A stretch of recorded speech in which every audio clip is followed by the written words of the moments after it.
Iran. It's a name that fills today's headlines with tension and debate. But if we peel back the layers of modern politics, we find something far older, far grander, an ancient empire, a deep heritage, an enigma that has spanned millennia. The ancient scriptures called it Persia, and within their pages are written not only its origins but also its prophesied destiny. This is the story of a nation that rose from the mountains to become a bridge between East and West, between faith and power, between prophecy and time. Today, we're going to dive into forgotten pages where the fate of this land was shaped long before the name Iran ever existed. Let us go back to the very beginning, to a time when humanity was starting anew after a great flood, and the first nations were being cast like seeds across the earth. The book of Genesis describes this new dawn. After the waters receded, Noah and his 3 sons Shem, Ham, and Japheth became the fathers of all nations. Their descendants would go on to found the great civilizations of Mesopotamia, Egypt, and Greece. And among them were also the ancestors of the people who would one day become the Persians. Genesis chapter 10 is known as the Table of Nations, a kind of ancient census of the world, and in that list, 2 names appear that are crucial to our story: Madai and Elam. Madai was a son of Japheth, Elam was a son of Shem. They came from 2 different branches of Noah's family, yet their descendants were destined to have their paths cross in a powerful way. The descendants of Madai settled in the northern mountains, a harsh and rugged region that forged them into men hardened by cold and war. From this lineage would come the Meds, a collection of fierce, independent warrior tribes of the highlands. Meanwhile, the sons of Elam settled in the south, on the fertile plains near the Persian Gulf. Their land was rich in rivers and precious metals, and it became the cradle of the Elamite civilization. So, long before the name Iran was ever spoken, 2 distinct cultures were growing side by side, the Medes in the north and the Elamites in the south, sharing a destiny they didn't yet know. Genesis also gives us a fascinating account of the first war ever recorded in the Bible. 4 kings from the east march against Canaan. Among them is the king of Elam. They plunder cities and take captives, and one of those prisoners is Lot, the nephew of the patriarch Abraham. But Abraham doesn't back down. He gathers 318 of his trained servants and sets out in pursuit. He attacks by night, defeats the invading kings, and frees all the captives. This event marks the first time the Elamites appear in the Bible as an organized military force, and it's also the first time they are defeated by someone acting under divine favor. The message embedded in this story was clear: no empire, no matter how powerful, could stand against a greater purpose. The centuries that followed shaped these tribes into kingdoms. The Elamites prospered on their fertile plains, building fortified cities and grand temples to their gods. In the north, the Medes held on to their fierce independence, living by the hunt, by war, and by trading with neighboring peoples. And while mighty empires like Assyria and Babylon rose and dominated the region, these 2 forces, separated by mountains, were quietly maturing in the shadows, waiting for their moment. Modern archaeology confirms this biblical picture. Between the 12th and 7th centuries BC, Elamite cities flourished, becoming centers of sophisticated art and metallurgy. At the same time, the Medes were forming a powerful confederation of tribes, 2 different peoples, 2 different paths, yet both were destined to unite and form one of the greatest empires the world has ever known. Persia. What's truly remarkable is that centuries before Persia became a unified empire, the Hebrew prophets were already speaking about these peoples by name. Isaiah and Jeremiah both spoke of Elam and Media as instruments of divine judgment. For the prophet Isaiah, God would use these rising powers to punish the arrogance of Babylon, the superpower of the day. For Jeremiah, they were also symbols of future restoration and hope. These prophecies, written down when Persia was little more than a whisper on the wind, would be fulfilled with astonishing precision. It suggests that Persia's story isn't just a series of random events. It's a testament that history sometimes follows a line drawn long before it happens. Between the 8th and 7th centuries BC, the scattered tribes of the Medes finally unified under a leader named Deioces. He established their first capital at Ecbatana, nestled in the mountains of what is now northwestern Iran. Deioces was a nation builder. He established laws, built defensive walls, and gave the once divided tribes a shared identity. His grandson Seoxes was a military genius. He reformed the army and led the campaigns that brought down the mighty city of Nineveh, the capital of the Assyrian Empire, which until then had been the most feared power in the world. Meanwhile, in the south, the descendants of Elam, the Elamites, were enduring invasions from Babylon, but they held on, preserving their unique culture and their pride. The fall of Nineveh was a turning point in history. With Assyria in ruins, the Medes became a major power, and the vacuum they created opened the way for a new empire to rise. And then he appeared, Cyrus, the son of Cambyses I, from the Persian line of people related to the Medes, but with their own distinct identity, descended from ancient Elam. Cyrus was a visionary. He did what no one thought possible. He united the Medes and the Persians. He forged a disciplined, loyal, and revolutionary army, and in just a few short years, he built the first truly multinational empire in history. But his rule wasn't based on brute force alone. It was founded on tolerance and brilliant diplomacy. He respected the cultures and religions of the peoples he conquered, allowing them to worship their own gods and even helping them rebuild their sacred cities. It's for this reason that many ancient texts, including the Bible itself, describe him not as a conqueror, but as a chosen instrument, a shepherd appointed for a divine task. The rise of Cyrus wasn't just a political shift, it was the fulfillment of prophecies spoken centuries before. He was the culmination of a story that began with two brothers, Madai and Elam, whose descendants would one day unite to change the course of history forever. Cyrus the Great. With the rise of Cyrus, the entire center of world power shifted. The political heart of the planet moved from the mighty city of Babylon to the burgeoning empire of Persia. Imagine an empire stretching from the Indus Valley in India all the way to the borders of Egypt. Trade routes, currencies, even the first large-scale postal systems, everything was reorganized under Persian rule. The famous Royal Road connected cities thousands of kilometers apart, creating a new era of global connectivity. For the first time in history, entire peoples lived under a common framework of laws and, remarkably, tolerance. But amidst all this incredible earthly grandeur, ancient prophecies kept echoing, waiting for their moment. For the Hebrew people, who were exiled and living as captives in Babylon, the name Cyrus would become synonymous with freedom. Cyrus was born into a world ruled by brute force. Ancient empires conquered lands with the sword, burned temples to the ground, and enslaved entire populations. But Cyrus grew up with a different vision. He believed that true order could come from unity, and that to rule didn't mean to destroy, but to organize chaos. In the ancient records of both Babylon and Persia, his name is described with a rare and genuine admiration, Cyrus the Great, king of the four corners of the earth. But in the Hebrew scriptures, he appears as something even more extraordinary, an instrument chosen by God. Hundreds of years before Cyrus was even born, the prophet Isaiah wrote words that must have seemed impossible at the time.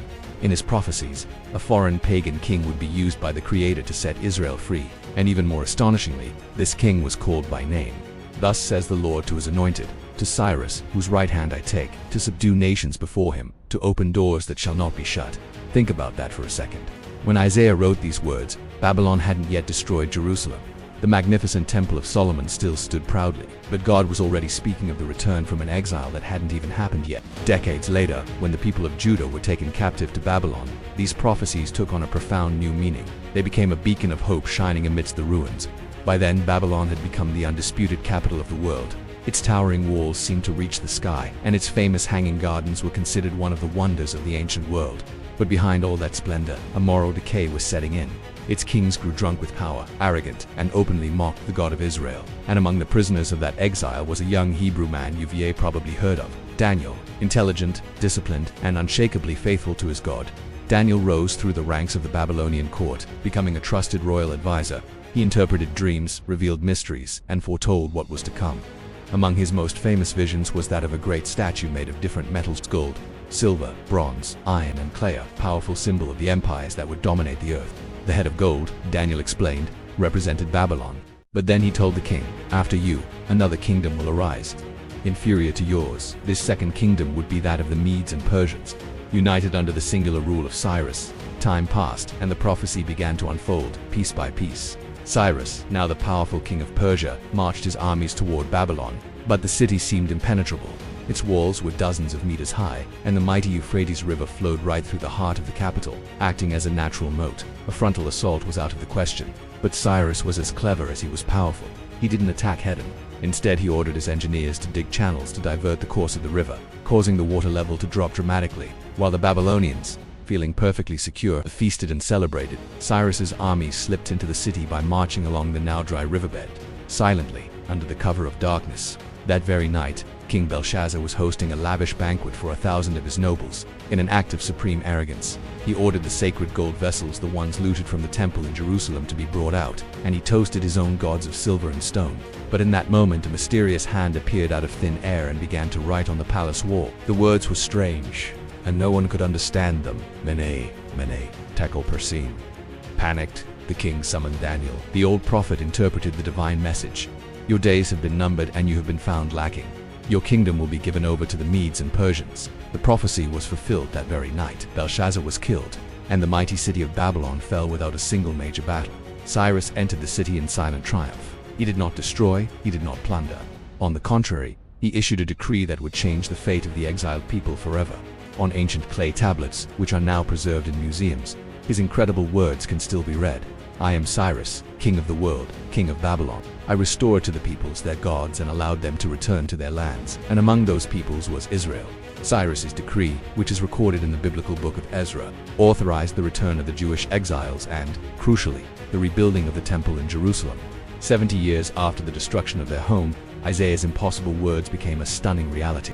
No other empire had ever done such a thing, and no other foreign king had ever been called, in the scriptures, the Lord's anointed. Cyrus was not just another conqueror. His rule introduced a revolutionary new concept of power, religious tolerance, and cultural respect. While other ancient empires imposed their gods and customs on conquered lands, Cyrus allowed each nation to keep its own faith.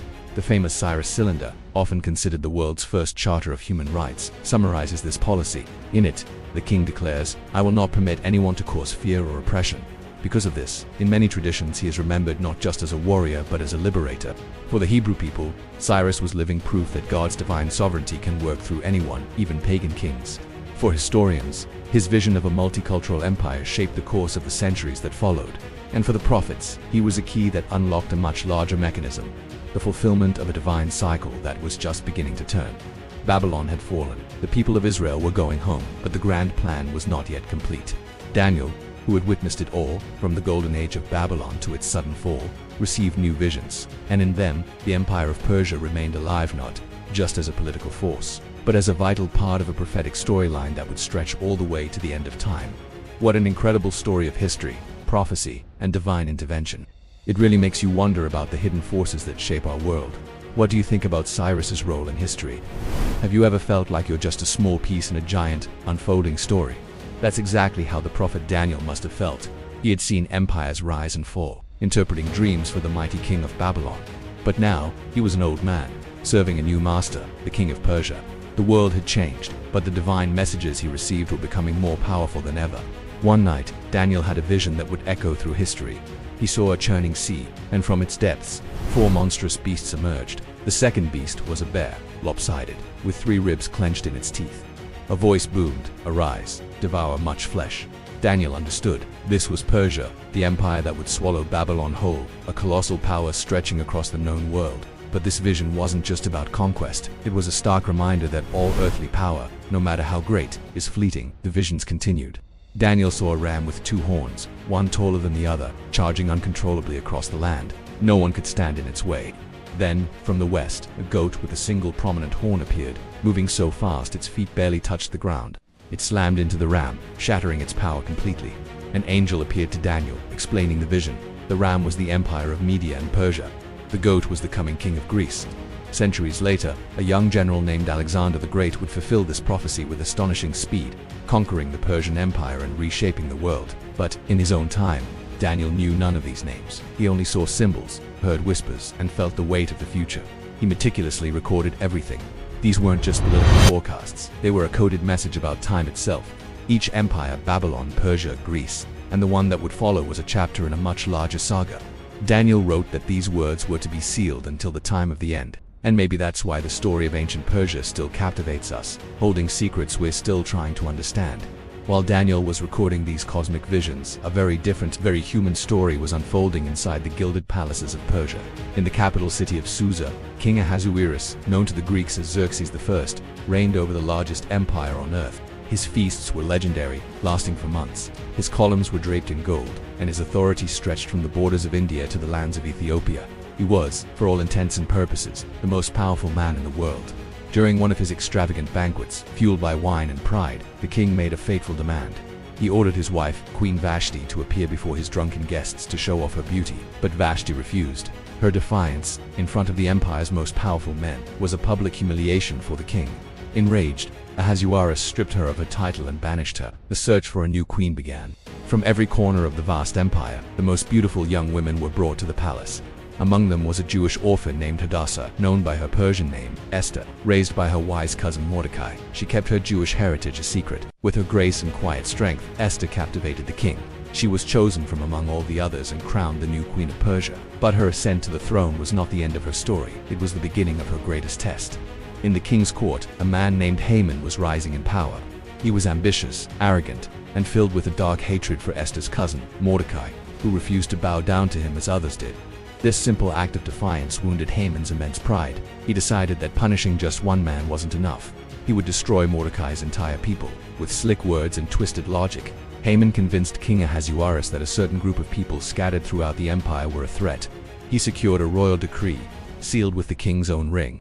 On a specific date, the 13th day of the month of Adar, every man, woman, and child of Jewish descent was to be annihilated. The decree gave citizens permission to attack and plunder them without consequence. A genocide had been officially sanctioned. When Mordecai heard the news, he tore his clothes and covered himself in sackcloth and ashes, a sign of deep mourning.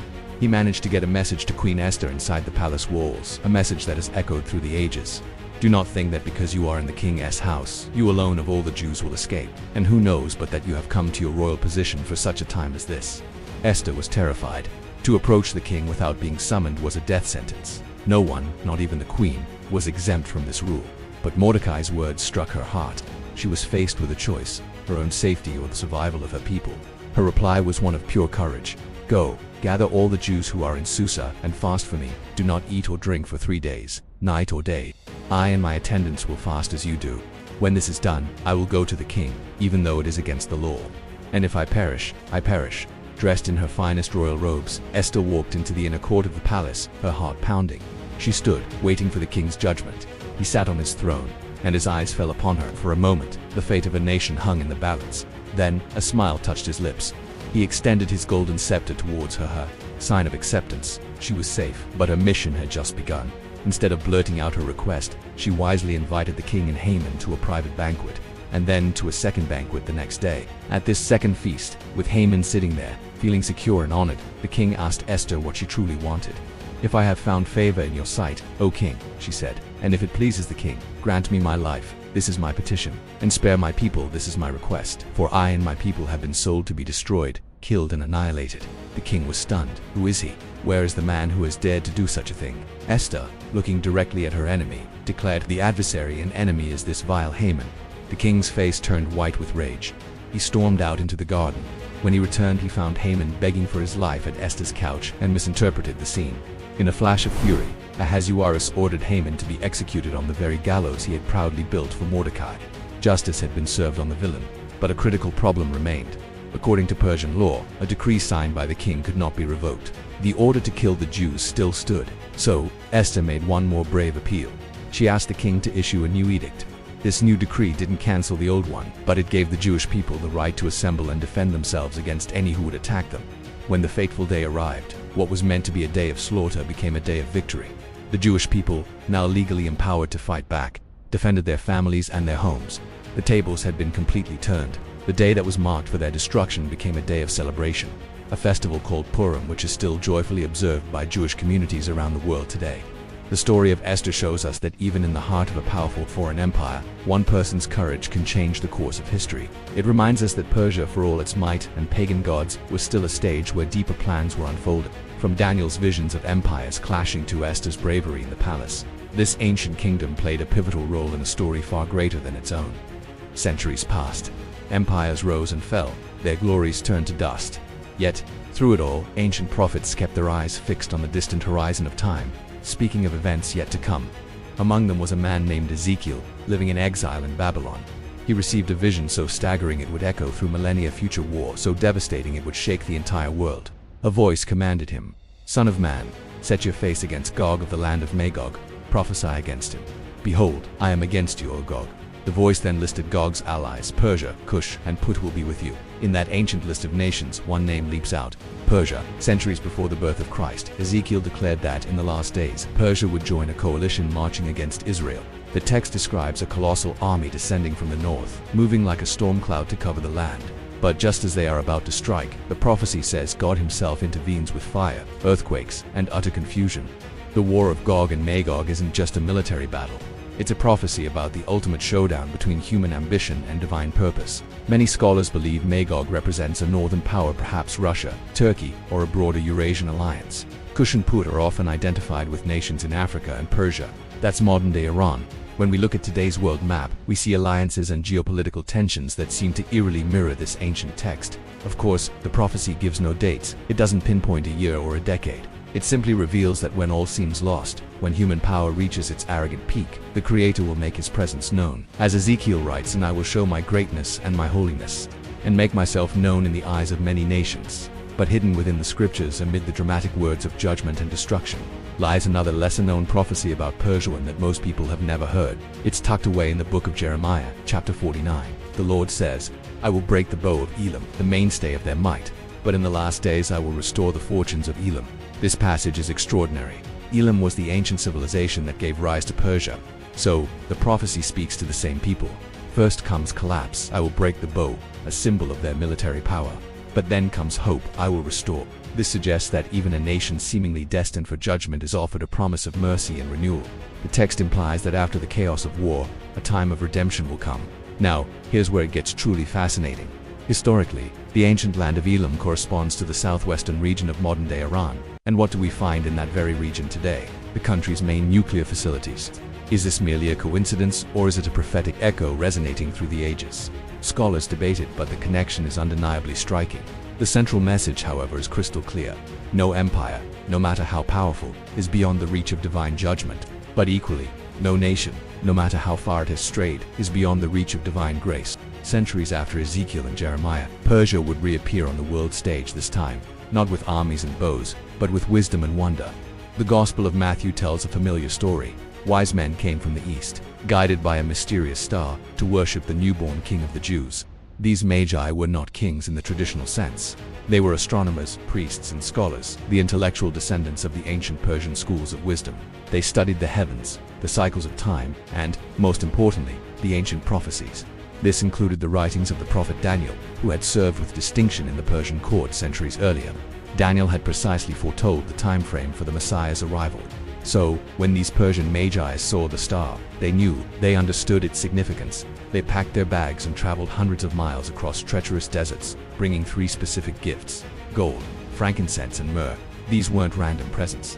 Gold symbolized kingship, frankincense was used in worship, symbolizing divinity, and myrrh was an embalming spice, symbolizing sacrifice and death. Without fully realizing it, these wise men from Persia were proclaiming the destiny of the child before them, king, god, and savior. The very same Persia, which centuries earlier had liberated Israel from Babylonian captivity, was now the first Gentile nation to recognize and worship its Messiah.